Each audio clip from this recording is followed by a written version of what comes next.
ये पार्ट 2 है। अगर आपने पार्ट 1 नहीं देखा, तो सबसे पहले आप जाके उसे देख सकते हैं। डिस्क्रिप्शन बॉक्स में पार्ट 1 का लिंक है। तो हम आते हैं अपने पार्ट 2 में। जैसे ही वो जो सिपाही होता है गुफ़ा में, वो दूसरे कक्ष में पहुँचता है गुफ़ा से होते हुए, वो देखता है वहाँ पे बहुत सारे इंसानों के टुकड़े रखे हुए थे। किसी के हाथ, किसी के पाँव, किसी की गर्दन, इस तरीके के बहुत सारी चीज़ें रखी हुई थी और बहुत सारा कंकाल उस जगह पे पड़ा था। और वो बहुत डर जाते हैं उस जगह पे, और थोड़ी देर के लिए वो कुछ आवाज़ें सुनते हैं तो कोने में कहीं पे दुबक जाते हैं। वो देखते हैं वो बुद्धिमान व्यक्ति ज़मीन के नीचे किसी तहखाने से गुफ़ा में फिर से ऊपर वापस आता है। और जब वो वापस आता है, वो खून से सने हुए होते हैं और उनके पास बहुत सारे ढेर सारे सिक्के होते हैं। वो सिक्के लेके वहाँ से निकलते हैं और दूसरे कक्ष पे जाते हैं और अपनी पोटली से कुछ अंडे उस बड़े अंडों के पास रखते हैं। और उसके बाद वो धीरे से गुफ़ा से बाहर की तरफ को चले जाते हैं।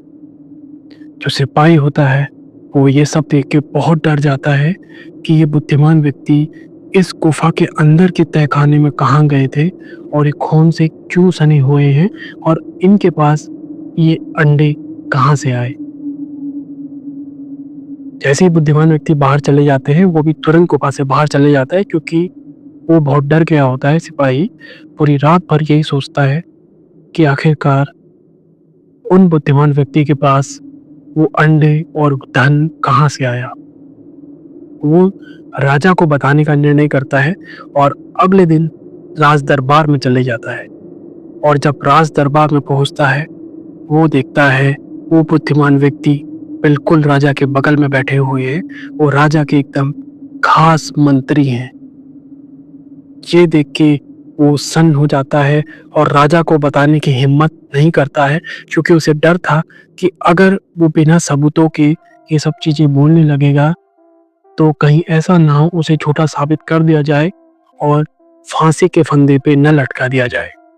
ये सब सोचते हुए वो सभा में कुछ नहीं बताते हैं और चुपचाप से वापस आते हैं और रात होने का इंतजार करने लगते हैं। पर संयोगवश इस बार जो उनका पहरा था, वो किसी दूसरी जगह पे लग रहा था और उस जगह पे उनके दोस्त का पहरा लगना था। पर उनके मन में ये जानने की शंका थी कि कैसे न कैसे करके पता लगाया जाए कि आखिर उस गुफा के अंदर के तहखाने में ऐसा क्या है। तो वो कोशिश करते हैं, अपने जो दोस्त होते हैं, मित्र होते हैं, उससे बात करते हैं और उन्हें मनाते हैं कि वो अपना जो पहरे का स्थान है, वो एक्सचेंज कर ले, यानी वो अदला-बदली कर ले। जहाँ पहरा उनके दोस्त को देना है, वो वहाँ चले जाएँ और अपनी जगह पे अपने दोस्त को भेज दें। उनका दोस्त होता है तो वो मान जाता है और वो भी अपनी मन की लालसा को पूरा करने के लिए उस जगह पे पहरा देने लगते हैं। रात होती है, धीरे-धीरे घनघोर रात होने लगती है, तूफ़ानी हवाएँ चलने लगती हैं और तभी राजा के दरबार का वो बुद्धिमान मंत्री उन्हें फिर से जंगल की तरफ एक मशाल पकड़े हुए जाता दिखाई देता है। और इस बार वो मंत्री को गौर से देखते हैं। वो पाते हैं कि मंत्री जी एक बैग, छोटा-सा थैला या छोटी-सी पोटली भी कुछ लेके जा रहे हैं।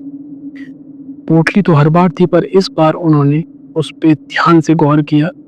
वापस से गुफा के अंदर जाते हैं और वो उसी कक्ष की तरफ जाते हैं जहाँ तहखाना है। वो देखते हैं जो मंत्री है, वो नीचे तहखाने में जाने से पहले उस पोटली को खोलते हैं और जब उस पोटली को खोलते हैं, तो उसमें उनको काफ़ी इंसानों के टुकड़े, यानी कि इंसानी अंग के टुकड़े मंत्री जी निकालते हुए दिखाई देते हैं। वो ये सब देख के बहुत डर जाते हैं कि ये कहाँ से लेके आए। और